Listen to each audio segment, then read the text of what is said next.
Hello everyone, welcome back to Chem Past Papers. In this video, we will solve IGCSE Chemistry, Paper 4, Variant 2, February-March 2026. This is Part 1, covering questions 1 to 3. Let's go straight in. Question 1. The symbols of elements with the atomic number 21 to 30 are shown in Table 1.1. Answer the following question using only the symbols of the element in Table 1.1. Take note of that we use only symbols. The symbols of each element can be used once, more than once, or not at all. Give the symbol of the element that A is the catalyst in the Haber process. So in Haber process, the catalyst is iron, and the symbol of iron is Fe. So that's why we write Fe as our answer. B. What is used to galvanize iron objects? Zinc is used to galvanize iron objects in order to prevent rusting. Next question. Has a blue anhydrous chloride used to detect the presence of water? The answer is cobalt. Please take note not to mistake this for copper. Anhydrous copper 2 sulfate is white in color, not blue. It is anhydrous cobalt 2 chloride that is blue in color. So therefore, the answer is cobalt, CO. Next question. Is the catalyst used in the reaction of alkenes with hydrogen? The answer is nickel, Ni. Nickel is used as catalyst in the reaction of alkenes with hydrogen. Next, forms a green precipitate when aqueous sodium hydroxide is added to an aqueous solution of its ions, which dissolves in excess aqueous sodium hydroxide. The answer is chromium, which is Cr. Green precipitate dissolved in excess sodium hydroxide. Next, forms an ion that has 24 electrons and a 3+ charge. The answer is cobalt, which is Co. You can confirm that from here. We see cobalt is 27, and we are told that the ion has 24 electrons and 3+ charge. That means it has lost 3 electrons. So 24 plus 3 is 27. That is why cobalt is the correct answer. And lastly, forms brass when mixed with copper. The answer is zinc. Brass is an alloy of copper and zinc. Question 2. Aluminium and indium are elements in group 3 of the periodic table. Aluminium is extracted from its purified main ore. The purified ore is mainly aluminium oxide. During this extraction process, aluminium oxide is broken down into its elements. Name the main ore of aluminium. The main ore of aluminium is bauxite. Next question. Name the process in which aluminium oxide is broken down into its elements. Aluminium is broken down into its elements by a process called electrolysis. Next question. Name the substance which is added to aluminium oxide to produce the operating temperature of this process. The answer is chloride. Chloride is used or is added to aluminium oxide to reduce the operating temperature of the process. Question B. Aluminium oxide reacts with both acid and bases to form salt. State the type of oxide that reacts with both acid and bases. The answer is amphoteric oxide. Amphoteric oxides, they react with both acid and bases. Next question. State the name and give the formula of the salt formed when aluminium oxide reacts with dilute hydrochloric acid. So from the reactant of the reaction, we have aluminium oxide and we have hydrochloric acid. You know that the salt of hydrochloric acid are called chloride. So therefore, the name of the salt that is going to be formed is going to be aluminium chloride. And the formula is going to be, we have our aluminium. Remember how you write your formula? You write the oxidation state. So we have aluminium, which is Al. The oxidation state of aluminium is 3+. How do I know that? You can simply check your periodic table, check the group that aluminium belongs to. Aluminium is in group 3. So therefore, the oxidation state is going to be +3. Then chlorine. Chlorine is a halogen, and halogen, they have -1 as their oxidation state. So we swap the oxidation state. 1 comes here, and then 3 comes here. So therefore, the formula of aluminium chloride will be Al, aluminium. Since it's only 1 that is coming here, we leave it as Al. There's no need of writing 1 here. Then chlorine, 3 is coming to chlorine, so it's going to be Cl. Therefore, the formula of aluminium chloride is going to be AlCl3. Next question. The salt formed when aluminium oxide reacts with aqueous sodium hydroxide is sodium aluminate. This is the formula. Complete the equation for the reaction of aluminium oxide with aqueous sodium hydroxide by inserting the missing formula and balancing the equation. So here we have aluminium oxide reacting with sodium hydroxide. We have a salt, which is sodium aluminate. So what will be the next product? The next product is going to be water. How do I know it's water? Because it's a neutralization reaction. Remember, aluminum oxide is amphoteric. That means it can be acidic or basic. So in this place, it is acidic. So acid plus base give us salt and water. Next is to balance the equation of the reaction. So here we have two aluminium, but here we only have one aluminium. So we have to balance the equation. And how do we balance the equation? We add 2 here. By adding 2 here, aluminium is 2, but then sodium becomes 2 because this 2 is a coefficient, belongs to every element here. So we need to balance sodium. And how do we balance the sodium? We add 2 here. So sodium and aluminium are balanced. Remaining oxygen, let's check how many oxygen do we have here. We have 3 plus 2, that is 5. Here we have 2 times 2, 4, plus 1, 5. That means oxygen is balanced. Next is hydrogen. We have 2 hydrogen here, we have 2 hydrogen here. So the equation is balanced, and that is our final answer. Next question. Write the formula of the anion in sodium aluminate. So the anion is going to be, so this is the anion. How do we know that we are supposed to put negative here? Plus 1 minus, not 2 minus. It's because of sodium. Sodium is in group 1. Group 1 has a charge of 1 plus or just plus. So therefore, we need to balance the charge. That is why here is only negative. Next question. Indium has an atomic number of 49. State the number of occupied electron shells in an atom of indium. So here, what we will do is to identify the period in which indium belongs to, because period is the number of occupied electron shells of an atom. So we go to the periodic table, we look for indium, which is 49. So here it is 49. Which period is it in? So this is the period. So we have period 1, period 2, period 3, period 4, period 5. So it belongs to period 5. So that means the number of occupied electrons in an atom of indium is 5. Next question. A sample of indium contains 2 isotopes. These are the isotopes. Complete table 2.1 to show the number of protons and the number of neutrons in one atom of each isotope of indium. So we have indium here. Number of protons. The number of protons is the same thing as the atomic number, which already has been given to us from the question. The atomic number of indium is 49. Therefore, the number of protons is 49.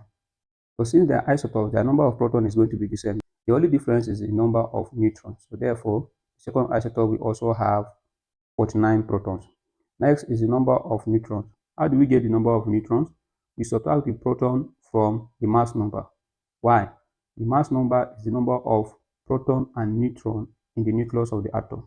So if we have 113 for this isotope as the mass number, and then we have 49 protons, that means the number of neutrons is going to be 113 minus 49.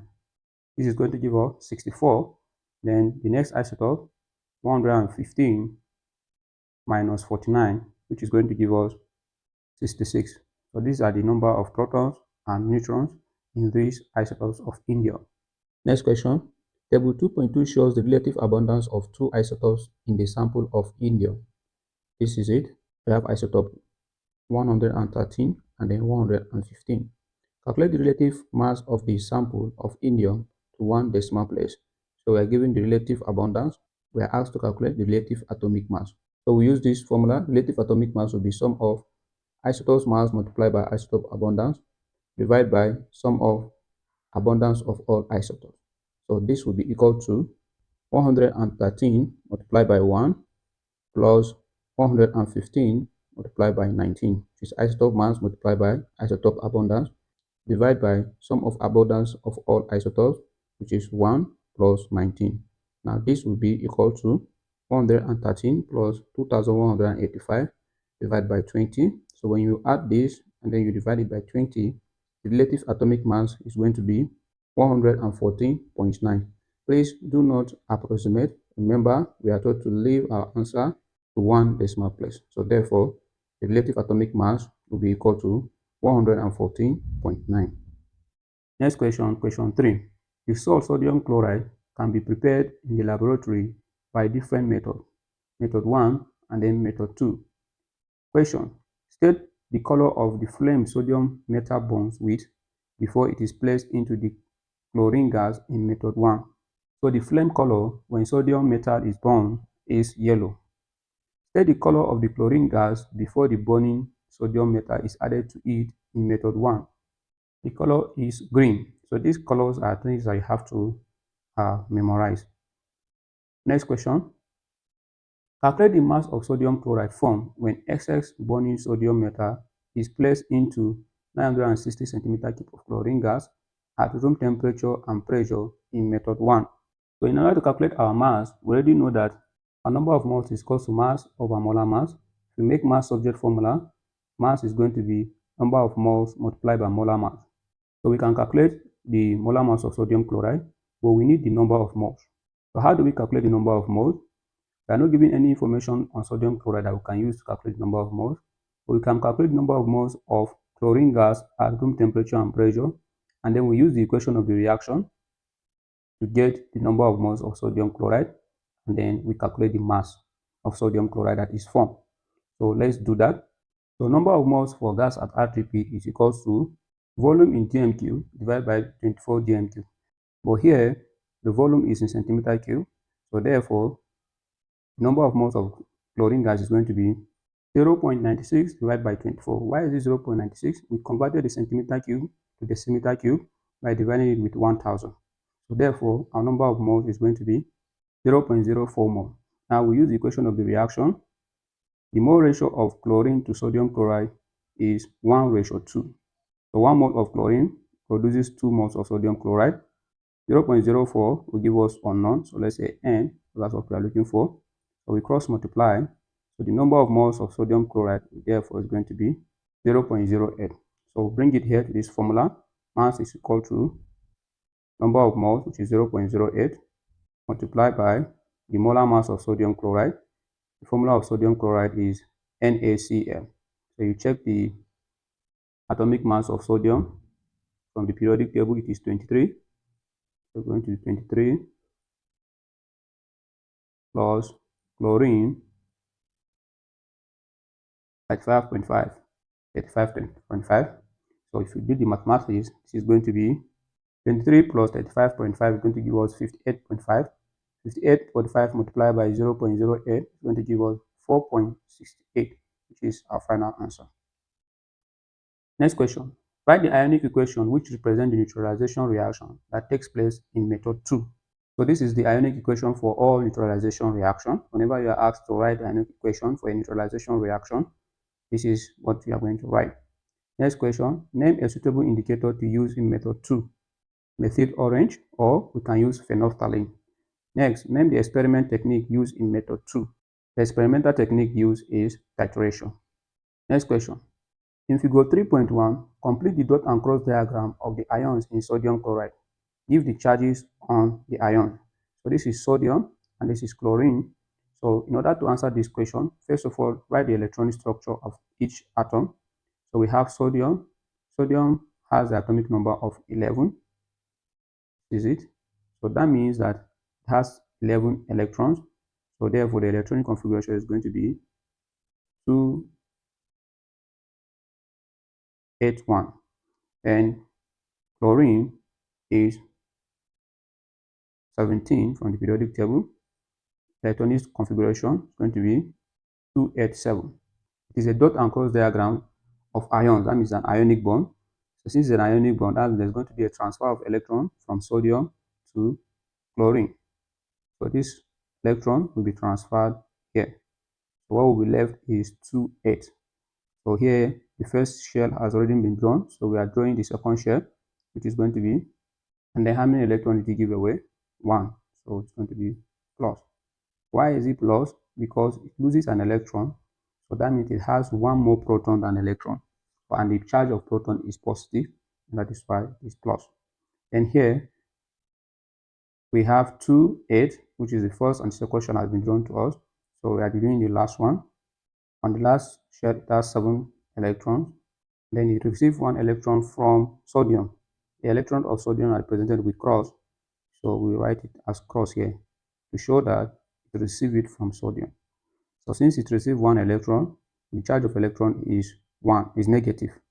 The charge of electron is negative, so therefore we're going to write negative here. And write 1 minus 1 plus is accepted, or just plus and minus is also accepted. So this is the complete dot and cross diagram of the ions in sodium chloride. Next question. Molten and aqueous sodium chloride are separately electrolyzed using inert electrode. Name a suitable inert non-metal electrode and a suitable inert metal electrode. So the non-metal electron is going to be graphite, and the metal electron is going to be platinum. These are two inert electrodes that we can use in this electrolysis. Next question. Complete table 3.1 to show the name of the product formed at the cathode during the electrolysis of different forms of sodium chloride. So we have molten. Remember that in electrolysis, metals are formed at the cathode. So since it is molten, what will be formed at the cathode is sodium. And for dilute aqueous, it is diluted, we have hydrogen ion that comes from the aqueous solution from the water that is used to form the solution. So therefore, since hydrogen is less reactive than sodium, instead of sodium, hydrogen will be formed at the cathode. Then for concentrated aqueous solution, it's still the same thing. It's still aqueous solution. So there will still be hydrogen ion. So because of that, instead of sodium, hydrogen is less reactive than sodium. So the product that will be formed at the cathode is hydrogen. So don't make a mistake of writing sodium in aqueous solution. For aqueous solution, hydrogen will be discharged instead of a more reactive metal.